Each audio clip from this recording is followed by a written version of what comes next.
Good afternoon. Buenas tardes. Before we get started, I do have an announcement for our Spanish speakers, as we do have interpretation available. Buenas tardes. Si alguien necesita interpretación simultánea al español, se está ofreciendo para esta sesión. Estamos con los receptores allí en la esquinita junto a la puerta. Si gustan acercarse si necesitan uno. Gracias. Thank you.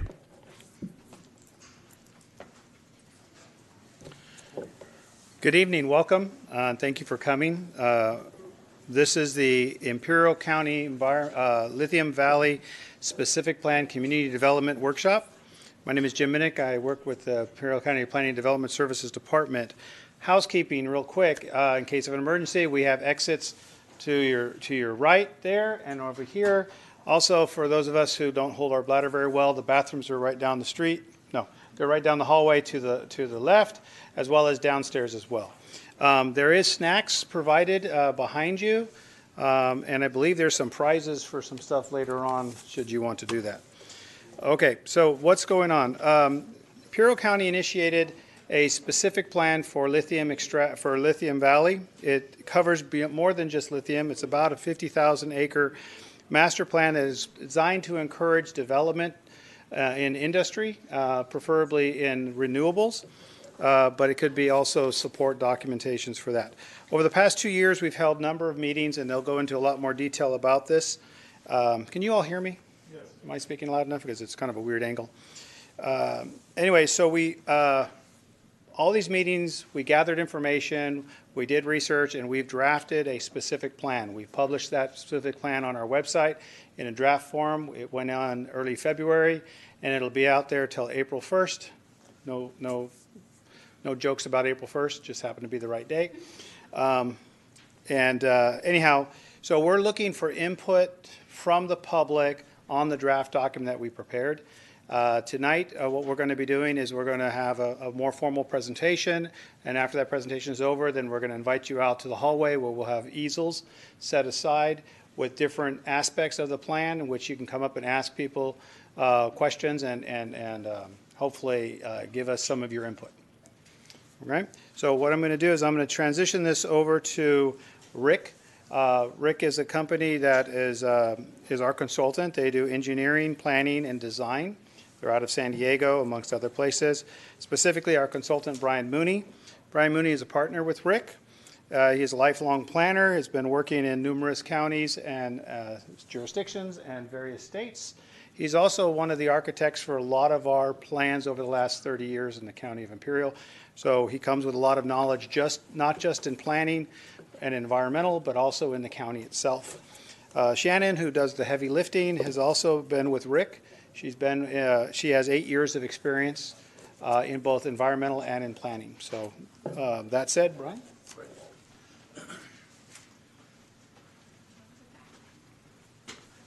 Thank you very much, Jim. And what we're trying to do today is actually literally walk you through these stations each one of the chapters of the document. And we're going to have individuals at each station so that you can understand exactly what the specific plan says and what it does. It's been a long time. It's 2022 we started this process. And this will be, in essence, the regulatory document for development in the area, and extremely important. Well, first we'd like to start off with showing you a film. You may have seen it on our website, and kind of starting off, so I'm going to bring in my associate Shannon Bear, who's our project manager on this. And can we start the film? Great. Enjoy, and you get some popcorn.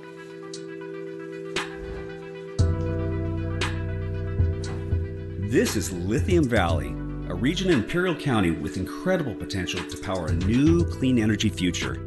This region has over a 40-year history of agricultural production in harmony with geothermal energy.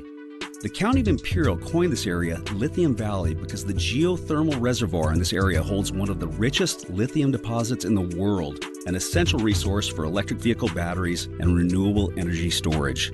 While Lithium Valley is located next to the Salton Sea, no geothermal energy or lithium is taken from the Salton Sea. It's important to note that the Salton Sea is approximately 30 feet deep compared to the geothermal reservoir, which is over a mile beneath the surface. Lithium extraction in this region is unique because the mineral is recovered from geothermal brine. Unlike many other places in the U.S. and around the world, There are no mining or evaporation ponds in Lithium Valley. Our method allows us to recover lithium from geothermal brine, using a process that has a far lower environmental impact compared to traditional mining methods. This approach could position Imperial County as a global leader in clean energy production while creating much-needed jobs for local residents. But what does this mean for the people who live here, and how can the community help shape that future? At the heart of this transformation is a specific plan, a document that serves as the roadmap for future development in Lithium Valley. But what exactly is a specific plan, and why is it so important?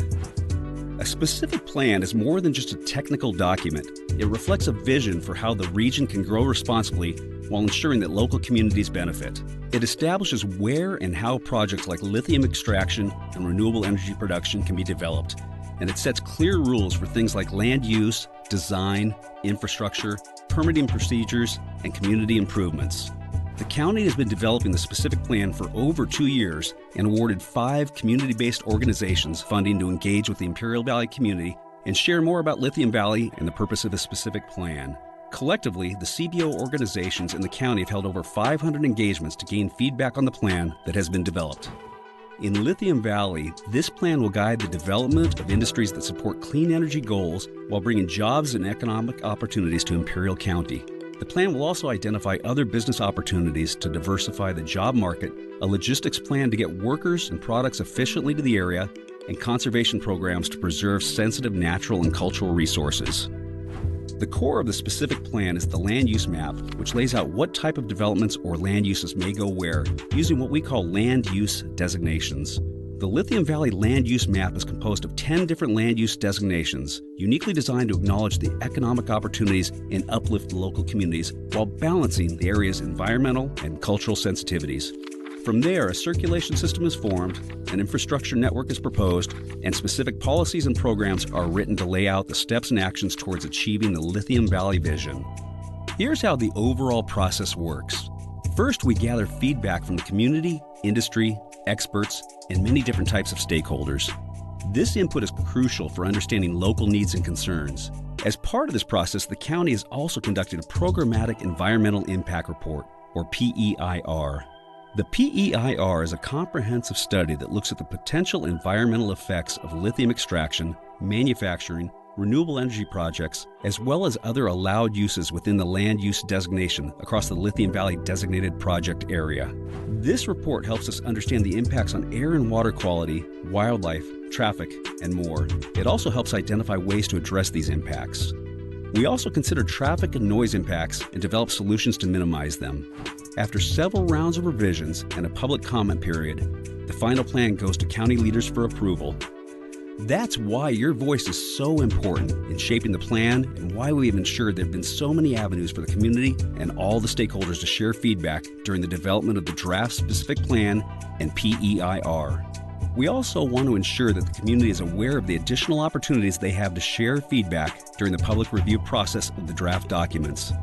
The county is committed to developing Lithium Valley in a way that brings benefits to our region, like job creation and economic growth for our residents, while balancing the production of sustainable energy and environmental safety. But this process isn't just about government decisions, it's about your voice. We want the community to help shape the plan so it reflects the needs of local residents. This ensures that the benefits like new jobs, improved infrastructure, and environmental protections are shared by everyone. You can attend workshops, give feedback at public meetings, or share your thoughts through online forums. This is your home, your community, and your future. Let's work together to make sure Lithium Valley grows in a way that benefits us all. Visit our website, attend the upcoming workshop, share this video, or submit a comment on the draft specific plan or draft PEIR. Comments will be accepted at upcoming community workshops or accepted virtually by email.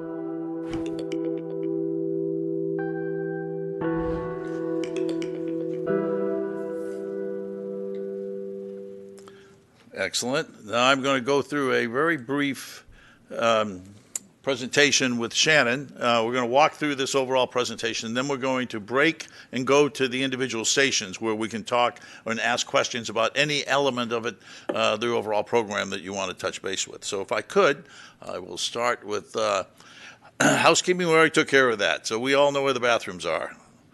The Community Workshop 3, and this is the agenda which we just mentioned. You've seen the video, ultimately presentation. The questions will come after this presentation before we go out if you have any, and then, of course, more direct questions with individuals at the staff point. Let's see if I can get beyond this. This is the video again. One of the things we're very interested in is what brought you here, and I recognize a lot of you, my friends from the IID and from other agencies in relationship to the city, also representatives of the applicants that are going to be key peoples in relation, key companies that are going to build this project. So that's very, very important. We do know that a key part is going to be better understanding what does this document say? What does it do? And then also I know that people are very curious about, well, what comes next? And so those are the type of things that we're going to do. And then, of course, a lot of you may be here because you want to have your voice heard in relationship to what this issue is and how it goes from. I'm going to quickly go through how we got here. We did start in 2022, and the very first thing was creating a baseline report, which basically looked at every element that you would think of associated with both the environmental issues, the social issues, the economic issues, land use planning issues. We also established a series of technical groups. We have a group focusing on land use planning. We have a group focusing on agency issues. We have a group focusing on environmental justice. And then we added a little later on an academic group in relationship to a series of academicians that have been studying this area for a long time from universities really throughout the West. Based on doing that baseline study and then all of those groups, we ultimately came to the point of developing a series of land use alternatives. Those alternatives were brought back to the community, and I think we had well over 170 or almost 200 workshops in relationship to it to help us develop a preferred land use plan, and that's what the specific plan is based on that you're going to see. We've also put out a notice of preparation. That's the first part of the environmental impact report, and that's what we're focusing on next in relationship to that. But we completed the draft specific plan, and as he said, Jim said early February, I think it was February 7th, we've released that, which is out for a review period and comment period till April 1st. And that's one of the reasons we want to make sure you have all of the opportunity to address that and move on to what you may think about that particular aspect. The next phase, and we're in it right now, is that the preparation of the draft environmental impact report based on the plan that you are going to be reviewing or have reviewed. That's anticipated to be out for public review sometime in May. And so that's really our target time in relationship to that. Public review will last approximately 60 days, and we're going to then be responding to all the comments, both from the specific plan and from the EIR during that period. And then we'd move on to prepare a final specific plan and a final EIR to go to the Planning Commission and Board of Supervisors, which we anticipate to be in the fall of 2025. I'm just going to go through these really quickly, but this was really the repeat. First workshop was in Calipatria. Themes of the workshop included everything from local employment and economic, which was really a key part all along. It said, well, when am I going to be able to start a job? And that's been part of this all along. And as we regularly say, we first of all have to create a plan, and that then ultimately we have to create a process on how these projects will move forward. We anticipate, and by the way, we're saying that you're really 26 and 27 might be the first opportunity to start building something. So you can see the jobs are still down the way a little bit. Education and training became a very big topic, and we've done a lot of things also with Imperial Valley College. We've done things with San Diego State University, UCR, a number of schools in relationship to creating training programs. Then also there are comments about, hey, how's this going to affect air quality, water quality, the environmental issues? What about water? I mean, we have a limited water supply in the valley. Are you working with, the Imperial Irrigation District, and how is that going to happen? And then, of course, the overall public health concerns in relationship to the community. So those are all things we've been working on and studying, a key part of it. Workshop 2, Brawley and Salton City. We also, by the way, also went up to Bombay Beach and a few others, because I see somebody from Bombay Beach. I want to recognize that. And really, it's very important that we really touch base with everybody. The themes there, included, there was transportation. A lot of ones said, how are you handling the transportation? By the way, another one that came up regularly associated with transportation was housing. Where are these people going to live? How are you going to handle that? And those are some of the questions that we've now since addressed, and I can talk about it in greater detail. We're currently working with the city of Brawley on approximately 4,500 units that they are doing in the Lucky Ranch, not Lucky Ranch, the Los Lagos. And then there's a few other projects coming up online. But we also know that Imperial has done an awful lot, El Centro has done a lot, Calipatria is interested in development too. We had questions about conservation. So you'll see this plan really includes a lot of conservation land uses and elements to protect both natural and cultural resources. Workforce was another key aspect. And then ultimately the impacts of vulnerable communities came up as a big theme for that pact. As you said, we've had 170 stakeholder meetings, a wide variety of kind, and really mostly in Imperial Valley, but all really throughout the state. The pie chart there is rather interesting from the standpoint, I think 72% of the meetings really are in the Imperial Valley area. We have done some also in other parts of the state, because there's also a very big interest in this as an overall movement. So an extremely important part of it.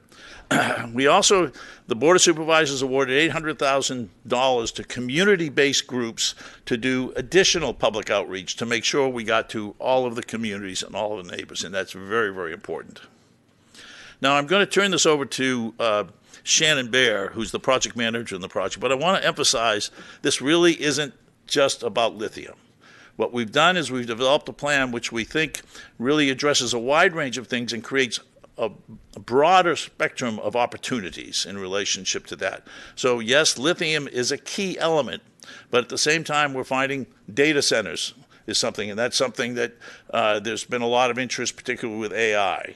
We are looking at other forms of manufacturing. We're looking at also logistics in relationship to it. So we're trying to cross over and look at a number of things that could be interested to a wide range of parties and a number of different agencies in relationship to it. So when we say Lithium Valley, I do want to emphasize that it's more than just lithium. It's a broader base of trying to create an employment center for this region. Now with that, I'd like to introduce Shannon Bear.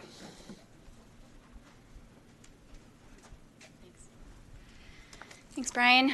As Brian mentioned, I'm Shannon Bear, project manager for the Lithium Valley Specific Plan with Rick Engineering. And I'm here to talk to you guys about what the Lithium Valley Specific Plan is. So I hope you grabbed some popcorn. Feel free to go grab some in the back. Also, just a quick hello to the people joining us online. But yeah, I hope you guys, can sit tight and bear with me as I go through the meat and bones of this document that has been in the process for the last few years. So I'm going to go through these chapter by chapter, but just know that you will get to look at these in a little bit more detail during the open house portion of the evening. So here are all 8 chapters of the document. We have the introduction and intent, vision and guiding principles, land use, development and design standards, circulation and transportation, infrastructure, community health and prosperity, and implementation. So those are the 8. The core 6, the 3 through 7, we have stations for the open house. So I'll try and cover the chapters 1, 2, and 8 with a little bit more detail here. So introduction and intent. So the purpose of this chapter is to really give the reader a sense of what the whole purpose of this document is, to orient them to what's already occurred to get to this point, and the community engagement that's gone on, and really just what the reason for all of this is. And you may ask, well, what is the intent? And I think Jim did a good little introduction to this of there is this critical resource that we have via renewable energy that could be a really big economic benefit to the region. So the county wanted to be proactive and set aside some some guidelines to responsibly guide development in this area, while also offering a little bit speedier approvals for projects to help incentivize development. So that was really the initial intent to create a specific plan. And so that's in the introduction and intent. This section also provides an executive summary of all of the different chapters, and you can find the executive summary online in both English and in Spanish. So that is Chapter 1. Chapter 2 is the vision statement and guiding principles. I won't read it right here, but you guys can read it in the document. And all, I believe, 10 of the guiding principles are all laid out in Chapter 2. This was a culmination of various stakeholder meetings and goals from the county, the state, and these statements are really what the specific plan and all of its policies and standards need to be rooted back to. So then we have the land use chapter, and this one is probably the heart and soul of the document. This establishes the land uses, the specific uses that are allowed within those land use designation areas, and then also some phasing, so determining what areas within this plan should be developed first, and if that area gets developed, second and third. But let me go back to this land use plan map, and hopefully you guys have seen this, but this is the sort of the culmination of what we've gotten from the preferred land use alternative and the land use alternatives going back in time. So it's been through plenty of iterations, and at the core of it, we have the green industrial zone, which is that sort of dark teal. And that's kind of our highest and heaviest industrial type of use that includes renewable energy, lithium recovery, and manufacturing, and the most generous and inclusive land use designation. The purple is manufacturing, yellow or pink is logistics, and the yellow areas to the west heading towards the Salton Sea are Playa's Renewables, which offer similar land uses to the green industrial, just pulled back a little bit with more restraints for adjacency to the Salton Sea. And then there's some areas to the south saved for agricultural uses, as we see that as still an important use. That's where there's still active agriculture, and that's areas saved for phase 3. Also, things to note, the red is the community opportunity areas, and those are closest to the neighboring communities of Nyland and Calipatria. And then we have some conservation areas throughout, trying to maintain the existing resources that are out there while connecting them with the rivers throughout. And that map will be also available at the open house, so you can take a look at this up close. And this is the facing map. And that brings us to Chapter 4, which is the design and development standards. So this chapter is really for the aesthetic, the look and the feel and the function of these buildings that will occur out here. So the design standards, those, or the development standards, I'm sorry, those really focus more on the measurable types of requirements for a building, like height limits and setbacks. And then design standards, those focus more on some of the aesthetic and the function, so more like shading, lighting, and signage. So you can peruse through that chapter at the open house, but here you just can see the general development standards and a couple renderings and images of ideal types of facades of buildings. Chapter 5 is circulation and transportation. So that one's relatively self-explanatory. So it's going to define the networks for various types of mobility, from trucks, vehicles, bridge improvements, bicycles, potentially pedestrians, everything that functions and moves either people or goods. That brings us to infrastructure. So infrastructure is really those essential services that allow for buildings and the built environment to operate. So water, wastewater, energy, telecommunications, broadband, Wi-Fi is going to be essential out there.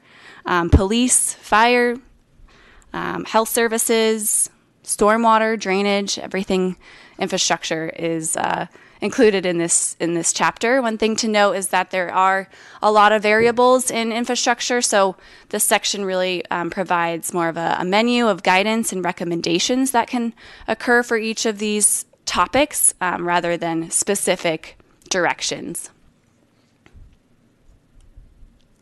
And chapter 7 is the community health and prosperity chapter. And this one, the purpose is to promote economic opportunity, public health, workforce development through existing and new programs. So there are a lot of existing programs and tools, mechanisms that the county is working on and has in place to emphasize or to promote community health and prosperity. So we're looking at those tools to then use the specific plan to really implement and bring forward these different types of documents and mechanisms. And then it also includes a whole new list of policies and programs to promote economic development, workforce development, improving air quality, energy efficiency, etc.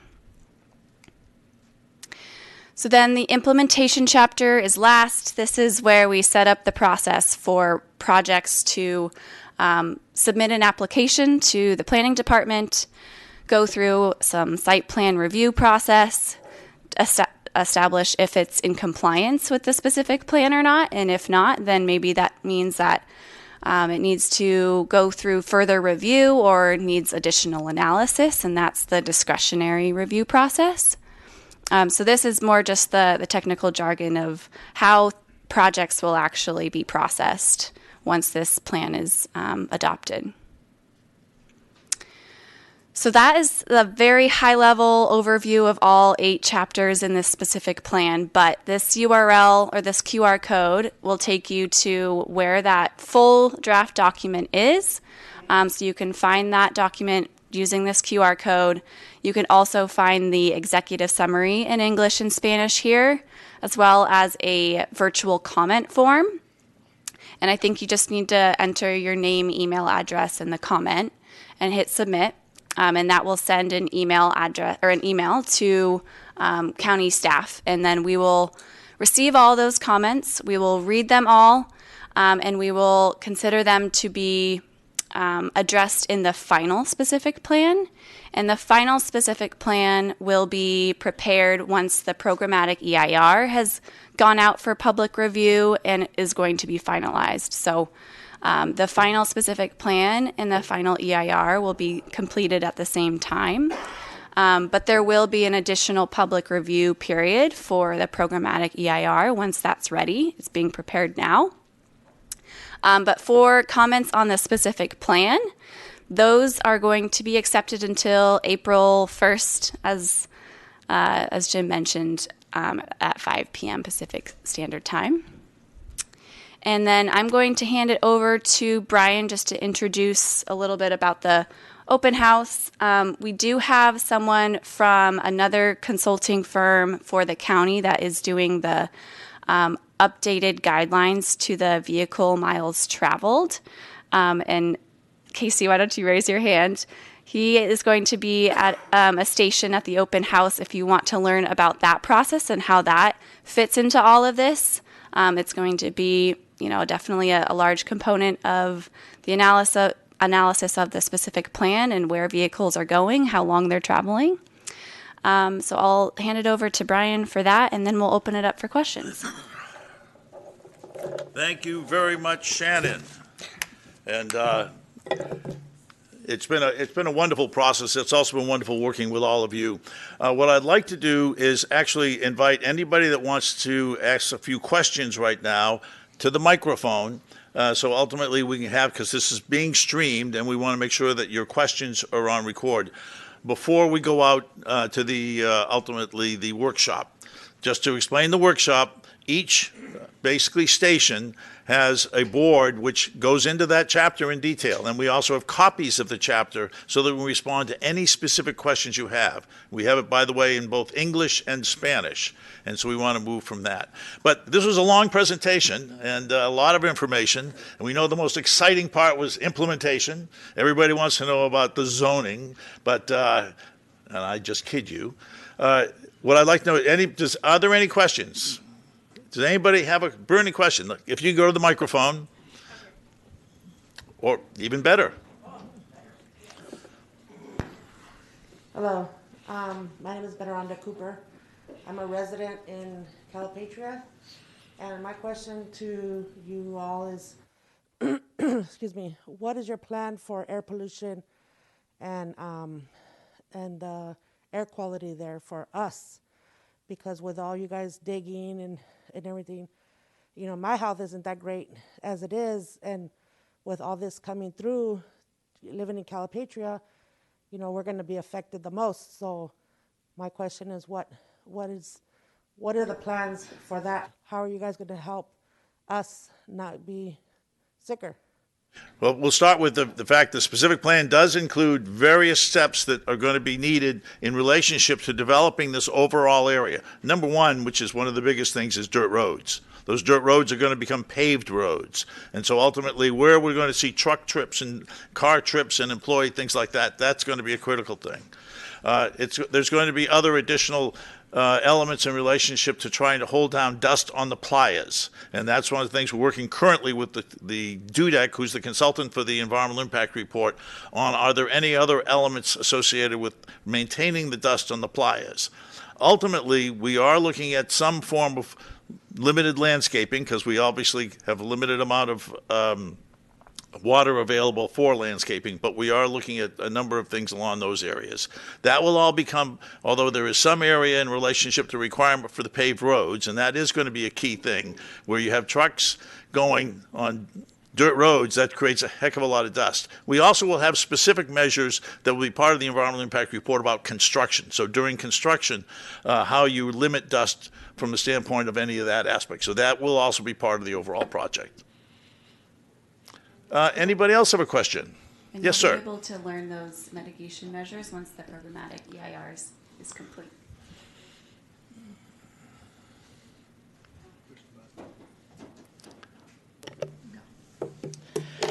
Good afternoon, everyone. Brian, we met last night. We had a few comments about Section 6 and 7. I wasn't planning on making a comment today, but I heard some new things that I wanted to reiterate on. The first thing is the speedy approval to incentivize development. Why now? Why speedy approval on this project? Things have been being built in America forever without a speedy approval and incentivization. So it doesn't make sense to me to all of a sudden want to incentivize this specific industry. Traditionally, there would be an individual process to go through. I would rather see them go through the entire process than cut corners. My last statement is about the tools. We spoke about this last night in Section 7. Oh, sorry, I don't want to repeat myself. So I will skip that for the development of other things that are not specifically included inside the lithium plan, like hydrogen or data centers. Those things, in my opinion, should have to go through their own individual review, not pack all of those into the PEIR, as we do know that the PEIR will become the new governing structure once it's done.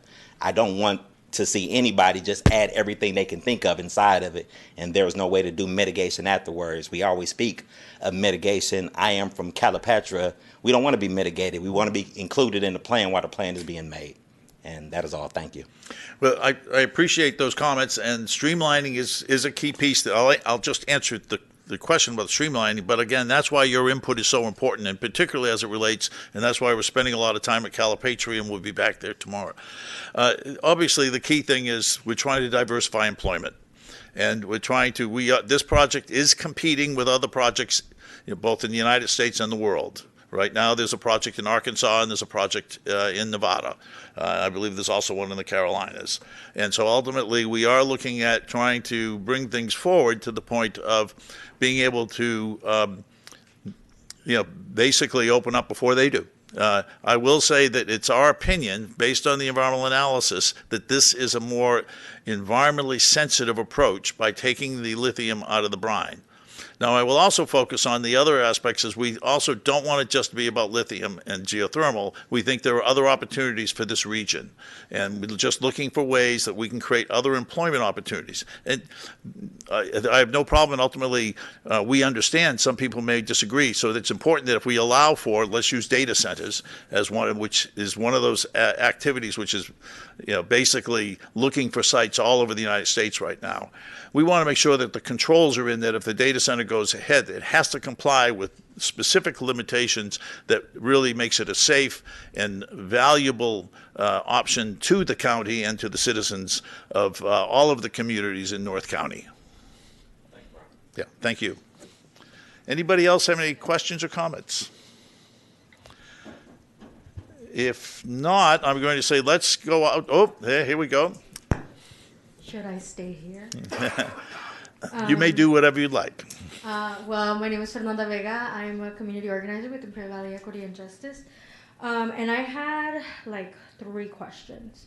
My first one was about the PEIR. You mentioned that it was going to come out during May. Could you be a little more specific, like the beginning of May, the mid-May? Yes, we've been talking about around May 15th. So we're at the middle of May. So they have now this document, which is the EIR really becomes a critical analysis of everything we wrote. So we've written a plan and an implementation program and a strategy on how to develop the area. Now, the EIR is being done ongoing. Now, the detail, for instance, I'll just throw this one out, with Caltrans. Caltrans is ultimately asking us to do a lot of different modeling. We aren't just dealing with truck traffic, employees, but we're also looking at train. So train is part of this overall plan. So to finish that modeling that has to go through a specific type of study for Caltrans, that's just taking time. Water, which is another key aspect, and walking through how we are going to deliver water and what the water needs are, working very closely with IID on those issues. So it is going to take some additional time to get that done, but right now, based on everything that DUDEC is telling me, is they should have that available for public review May 15th. Okay, perfect, thank you. My second one was about Section 8. There is a section in particular about maintenance responsibilities. And then there's a particular table that talks about community services district. I don't think that has been like addressed to who the community services district is, and it stays very vague. And I'm just hoping that this doesn't fall on like the little towns that are out there barely able to survive. So I wanted to know like who is the community services. And since that's one of my recommendations, I have had the opportunity, our firm has had the opportunity to work with the Local Agency Formation Commission, so I've worked with a lot of the special districts too. We feel the best, and we also are looking at a infrastructure district, an EIFD, Enhanced Infrastructure District, which basically is a financing program to go along with the special district. We have not made a single recommendation of saying it has to be this way. We've said, look, you should have a special district which has taxing authority so that it can pay for the infrastructure. So when these properties come in, basically the properties will be paying for that infrastructure that we're proposing. Now, it doesn't necessarily have to be an independent one. We could also look at expanding out Nyland's special district and or Calipatria special district. So that's going to be based on the economic analysis of what's the best strategy to move forward. Recognizing that if there are plants in Nyland and there's plants in Calipatria is a key piece. But how that fits together, we can't determine that until we really start looking at the applications as what's moving forward. So we do have an interim. But on a long-term basis, the plan has to show for a governance and also a way to pay for everything that we're proposing. And that special district is one of it. The special district on the short term would be run by the Board of Supervisors. And so that would be the governing authority, unless it's determined that one of the existing ones moves over, like the Calipatria Special District expands or the Island Special District expands. We want to make sure that if anything like that happens, that it's cost effective to the existing users in those special districts so that it doesn't cost any more and hopefully could actually reduce their costs in some way. Okay, as long as it doesn't fall on the little towns. And my last one was on the type of activities that y'all are allowing within like the specific or like the Lithium Valley. Yeah. One of them being like data centers. You know, they're very water consuming, and you did mention that you wanted to diversify employment, but data centers don't really offer they offer like little to no employment to people. So like, why are categories like data centers being offered when like I've also been on the ground, and one of the biggest things that people are hoping for within the Lithium Valley area are jobs, and like jobs that will help them move up the ladder, and data centers don't really offer that to the public. We're working our way through that. We do, and that I want to be really straightforward on that. Data centers don't really have a lot of employment opportunities. At the same time, it's very important to have a project like this to get something built. And the data center office is a project that can be built to start seeing something happen.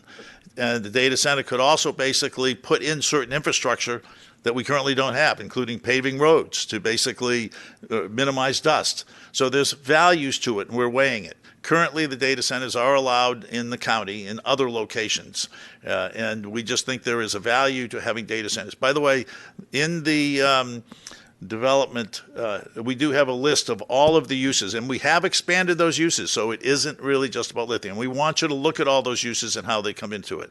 The reason why data centers are so interested here is there's the opportunity of taking the geothermal energy directly and creating some opportunities in relationship to that, because ultimately the biggest aspect is a data center needs a lot of energy. And finding ways to get direct access to that energy is you're much more at a better advantage here in Imperial County than in other locations. But that's why we are looking at. That's a valid concern that you have. Are you going to be getting as many jobs out of a data center?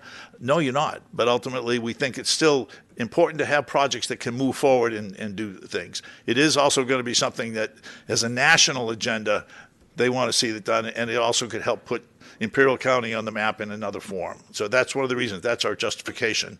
But we'd love to talk more about your thoughts and the community's thoughts. Does everybody understand what a data center is? Well, after this meeting, we go out. If you don't, please ask. I think we might even have some representatives of the data centers here. Hello, everybody. Sergio Ojeda. I have a couple of questions. The first, going with the data centers. When I was looking at the plan, I saw that broadband for access to internet was going to be built for these data centers.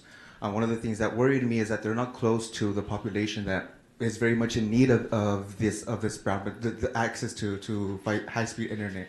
So I didn't see anything of how that would be connected. That's a good opportunity to see if it's not going to help with jobs, maybe it can help with providing some of these resources to the community. But in the plan, I don't see anything of how that might be done. It is part of our plan to actually make sure that if the broadband, I'm going to have Shannon come in, she's been working closely with the various groups, that it basically benefits both Niland and Calipatria. And so that is one of the areas that right now the area has very poor service in relationship to it. And Shannon's been handling it, so I'm going to put Shannon on. I'll just add that the neighboring communities of Niland and Calipatria are already eligible for their own projects for broadband improvements. RCRC, the rural community, I always get this one wrong, but they have the secured funding and have projects identified to bring Wi-Fi or broadband to those specific communities. And so we were looking in between those areas of how we can connect from the lines that connect those communities to access the project area. Great question. I'd have to look at the map from RCRC to see what kind of projects they have up there, but they look at specifically rural communities that have certain population criteria and lack of access. If I could, this is a great example of an issue that we may not have said enough in the document right now, and it's a draft document, that we say, okay, let's look at how we can expand that and making sure there's a benefit to the community in associated with a project coming in to make sure that service is broader. Okay. One of the reasons that worried me was because I recently came across a webpage from Imperial Valley Economic Development Corporation. And it says that Imperial Valley is a relatively untapped opportunity for the data center industry with low-cost land and inexpensive Colorado River water resources abundant. And I feel that's ironic because it doesn't seem like that over here. And I feel that this raises a lot of red flags for me when it seems like it's inviting people for that. We didn't write that. Okay. That's IBEDC. Got it. But ultimately, again, they have an opinion that the Imperial Valley Economic Development Corporation, their whole business is promoting business. And so they do look at things and try to promote it in a very optimistic way to try to attract companies here.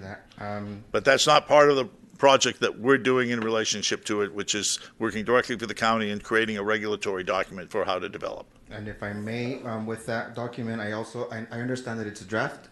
I just think that being that water is so important, compared to the other things in that draft, there were some numbers for electricity, there were some numbers for energy use, but there was nothing with water, and little to nothing. It was the scarcest one with details. It was super vague. And again, when we get to that chapter, we do have numbers for water that we can kind of talk through, and we are working very closely with the Imperial Irrigation District in relationship to how those things work. We've tried to we've looked at projects throughout the United States on how the water is used, and because we have many uses, it's really been detailed. Another thing I'm going to say, and unfortunately I'm always a very upfront and straightforward person. Right now I think the key thing is on the first phase of development. So I think when we look at water for the whole project, at this stage it's not realistic. It's really looking at that first phase off Sinclair and how that fits together and the water usage in that. And I think we have a pretty good handle on what's needed. Now ultimately that has to be an agreement through the IID.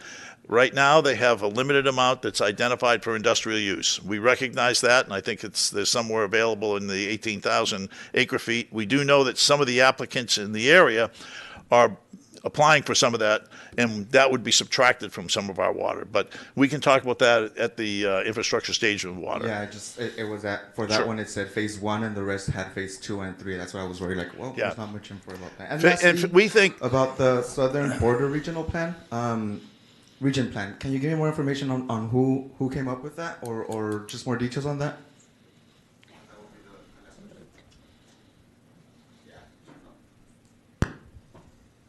I'm going to hand this over to Priscilla to speak on that. You may want to introduce yourself. That would be me. I am Priscilla Lopez. I'm the Director for Workforce and Economic Development for the County of Imperial. And the Southern Border Regional Plan is a document that we have to create every 4 years along with a local plan for the state. So under our Workforce Innovation and Opportunity Act funds, which is our major funding source, the state has a requirement that we have to submit a plan regionally. The state designed 13 regions about 8 or 9 years ago, and we are considered the Southern Border Region. So the Southern Border Regional Plan has to be created in conjunction with the San Diego Workforce Partnership for us to be able to have a plan so that we can incorporate goals that meet needs in both of our communities. Hope that answers your question. Does that answer your question? Okay, and now we have a few. So I love this. We're getting a lot more questions now, but let's go in the back first, and then we'll go back to you. Can you hear me okay? Yeah. James Blair. Really appreciate sharing all the information, explaining, taking the time to talk to folks. My main question is about, you mentioned the special district. Obviously, it seems like a lot hinges on this infrastructure special district, not just water, but wastewater and solid waste as well, which is significant. These are all significant potential cumulative impacts, for the lithium in particular, but for all these different arrays of different uses more generally. My question is about the timing of that, because I saw in the report and the plan that the water master plan, which would be potentially part of this special district, could take 5 to 10 years, which we're looking then at sort of the end of phase 1 into phase 2. How would that go enforced if we've already gone through this process of the specific plan and programmatic EIR? In other words, how can you make sure that you're systematically implementing the general plan and really setting clear criteria here now in this specific plan, if so much of it hinges on this unknown of the special district? So what we've tried to do is create an interim solution. And Shannon, why don't you, if you have some adding to anything I'm saying, we tried to take an interim solution. This whole project is what we're saying is market driven. And so we're waiting to see the applications that come forward and how we'll move with it. So the very first phase, which is special district, ultimately is these individuals, who's going to come forward with the application, how much they want to do it, and how do we handle the existing things like water, and that may be a separate negotiation between that project and the IID. How do we handle drainage? How do we handle all those? But there's a point, and what we're using is roughly square footage. So that if you reach a certain amount of square footage, and I'm not going to be able to remember off the top of my head, but I think Shannon can give you, then you have to have the special district moving forward and the application moving forward. We spent a lot of time talking about these phases in a relationship, absorption in relationship to how quickly things can be built. This county hasn't seen a significant amount of absorption. We're starting to get a little bit at the gateway specific plan. So that's why when I really look at the absorption, it's never been here for this 50,000 acres. But the first phase of 14,000 acres, I think there's a chance for it to happen in the next 15 years. I want to get beyond that first. That first phase can't be done until it has a special district really to get into it.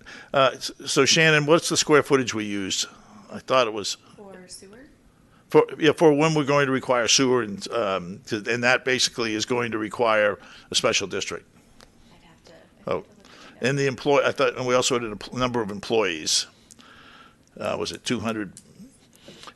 Well, we'll find that answer for you. But yes, you have to have a threshold. The special district. We are recommending that you start the formation part as part of after the approval. And we've told that to John Gay, who's here also in relationship to it. And that first of all, the decision is going to be: are you going to just do a new special district, or are you going to expand the existing special districts because they already have existing infrastructure? But that is a key piece, and that's going to be part of the whole thing. John, did you want to add something? Sure. Introduce yourself too. Sure. John Gay, Director of Public Works. So the rate of development is directly related to. I'm going to have you speak into the sorry, microphone since you're. I walk when I talk. I really apologize. He works here. No, I do. So, is this on? Yeah, the rate of development. We'll just say that first phase is directly related to the successful formation of a special district. So, I think if you look at that first phase, Shannon, in terms of size, square footage, it's what, 10,000 acres, and it might be a little bit more. But what we see happening is we see incremental projects starting first, potentially even before the formation of a special district. So let's use the topic of the data center, because that seems to be on everyone's mind. So if they come in and there's a programmatic EIR that's been adopted, and they successfully are able to, they still have to go through a permitting process, not just with our agency. They're not just going to go to the building department. They're going to have to interact with the Imperial Irrigation District for power and for water. There'll be some conversations around that. But let's say that they're successfully able to overcome that. Then they have an ability to come into our building department and build, right, theoretically. So what does that mean? Well, that means that they may have to set up, and we've done this before at Gateway. So Gateway is a really good incubator, where they actually create their own little packaged water treatment plant and sewer treatment plant, all through the regulatory process that may involve other departments, in particular, and the state as well. And so it's confined to that site. But back to as the area, so each site may have their own utilities specific to that site that they maintain, and they're private in that sense. But as that starts to grow, there's a tipping point, right? And so then you do have to have a formation of a district, and without that, that limits the ability for someone to grow, or the area to grow. So that's how it's actually established in practice with the county here now. So the Gateway, they did mention the Gateway, we're going through tremendous growth there. And so they had an overlay of a special district, but it wasn't the entire area. And so what's happened is we're going back through that now as well. We've done fee increases, but you have to have consensus of landowners. And so we're talking about a very large area, right? But it is probably the best way, because the development there will pay as they go. That's the idea. Yeah, just to add to that, so my recommendation has been using a square footage or a number of employees, something that is specific that ultimately goes into the plan that says once you achieve, and let's just use, 5 million square feet of building, you have to have a special district for the entire area, because that's where it's identifying that threshold. So those are important. I think we also, the number of people that I was thinking, employees, was related to transportation. You have to have a bus system in there when you get X number of things. You have to have certain other elements. So there are triggers that we are looking at as part of the final. We have a lot of discussion about it. I think there's also a question in the back, and then then we're going to come up to the... Hi everyone, Fabiola Moreno with IBW. We represent union electricians throughout the county. So a couple of questions here. Is the special district stuff, I think I missed it, is that in one of the chapters? Yes. Yes, what chapter? I believe that's Infrastructure, I believe, isn't it? Yeah, it's at the introduction of the infrastructure chapter. And then, do you know how many acres is the manufacturing zone? We do. I'm not sure we can do off the top of the head, but... That Shannon? may be in the chapter 3, land use. I think there might be a table in there, but if not, come see me and I can look that up for you. Yeah, we have broken down all of the land uses and the amount of acreage in each one. And we also have a system where, let's take manufacturing, that if manufacturing takes off and you can do a lot more, that they could move in and trade out some logistics area to turn that into manufacturing. So we've created mechanism to move, if some area is more opportunistic to do for employment or anything like that, then we could expand that land use through the director of planning without having to go to the board of supervisors. And that's one of the ways that this whole process is expedited, right? Correct. Sort of creating these regulatory Correct. terms, codes. Yeah, this is really, in essence, we're creating a new zoning code for this property and a new general plan for this property. And that's why, but we also create rules. And then what you have to submit as far as you're the applicant, what you have to go through, what the staff is going to review, how you have to show that you don't have air quality impacts that exceed the environmental, how you're showing that you're implementing mitigation measures to, deal with noise or something of that nature. So if that applicant submits something, what's the comparison of how fast their project gets through the process if the specific plan wasn't in place? Well, I don't want to, Jim may be a better one of what a typical plan calls for, so I'm going to let Jim talk to that. It depends on the nature of the project in which you're proposing, really. Every zone in the county and every zone in the cities throughout California have what we call a by right use and a use that requires a special analysis or special conditional use permit or things like that. And so the concept here is not any different than anywhere else. We're defining zones and we're identifying through the PEIR those zones or those uses within those zones that are by right, because we analyzed them at that time, and those that require additional analysis. And so it could be as simple as a couple of months differential, or it could be a year. Depends on the level of environmental assessment that's done. So if I wanted to do a large project that required another EIR, that could take a year to do versus something on the shelf coming over to the counter. So if I wanted to build a single-family home in an R1 zone, that's about a month of planning and building inspection, or what's called plan check.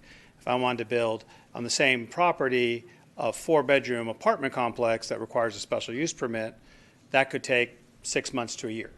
That's really the difference. It depends on the nature of the project. But yes.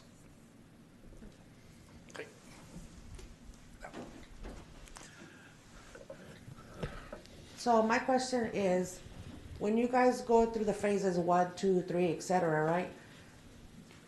When you complete phase 1, you bring it to the Board of Supervisors for what, X approval to go to phase 2? No, it doesn't require the Board of Supervisors action at this stage in the phasing. So that is not currently in the element. And largely, it's because in my assessment of looking at it, you've got to prove to me you can really build more than phase 1. Phase 1 is a very large project. I think actually it's 14,000 acres. It would be in the neighborhood of well over 10 million square feet of building. But it's very huge. This county and most of the counties in California haven't seen that kind of growth. So, but we were charged with planning the entire 52,000 acres. That's why we went ahead and planned 52,000 acres. But in my estimation of how development happens, phase 1, I think, is the critical piece, and it's the piece that everybody has to focus on. As a matter of fact, in the environmental impact report, we're going to have an alternative that eliminates some of those other phases. Or what phase do you start including the Board of Supervisors into This whole plan it can't move forward without the Board of Supervisors. So in the very beginning, in this October, the Board of Supervisors is going to review all of it. And if they feel that, I want to make sure we look at this plan every 5 years, then we'll add that in there. Okay. So that is something that we can do in relationship to it, but currently it doesn't. Okay. Once the project's approved, the board has directed us to try to create a system that moves forward. And we do have 3 or 4 applicants. Okay, so that's my point right there. So they are included in what the plan, right? Yes. So because the Board of Supervisors is in charge of Nyland and Bombay. Calipatria, we have our own, council and our own city hall. So will Calipatria, the city hall, will they be also involved in what's going on since, the creation of special district? Because, ultimately, none of you guys live in the north end. This is going to affect us. None of the Board of Supervisors here live in Imperial, in Nyland, Calapan, and Bombay. So are we also going, is City Hall in Calipatria also going to be involved in, when you guys move to your phases? Okay, so I think it's 2 different questions. One is about the special districts, the infrastructure district, and the other one is about the specific plan, right? So the specific plan is essentially a land use document that shows how a development can occur in a specific area. The city of Calapat has a general plan, and within the general plan it has zoning and all the different aspects to make that city grow for the next 20 years or so. City of El Centro has it, the county has one. Specific plans are micro general plans for defined areas. And so when the board approves that specific plan, whether it's in 1 phase or 3 phases, they're approving that master document for that geographical area. Okay? So that approval is done. So for example, Gateway, which was approved in 1997, had 5 phases to it. The first phase is where they thought they could get to the initial development, which is surrounded the Eastport and Route 7. And then as it mushroomed out, it was different phases. It allows the county to focus its infrastructure in a confined area and develop outward. But say ultimately our full build out is this thing. Now we're at about 40% of build out in Gateway after 20 years. but we're growing that way. And this is the same kind of structure. Most specific plans that are of large scale or will have a phasing component. That's what that is. Now, with regards to how we interact with the city of Calapat, when it comes to the land use master plan, they are a responsible agency. They review and comment on our plan, but they don't have jurisdictional control over the unincorporated areas of the county. Where we would partner, should that occur, would be in an infrastructure district or a special use district. If we were to use any of the resources within or expand the city of Calapat's water and sewer and wastewater. If we don't do any of that, then we're just like another city. We're independent. So, for example, Mr. Gay mentioned Gateway. Gateway has its own service area plan, not connected to Calexico.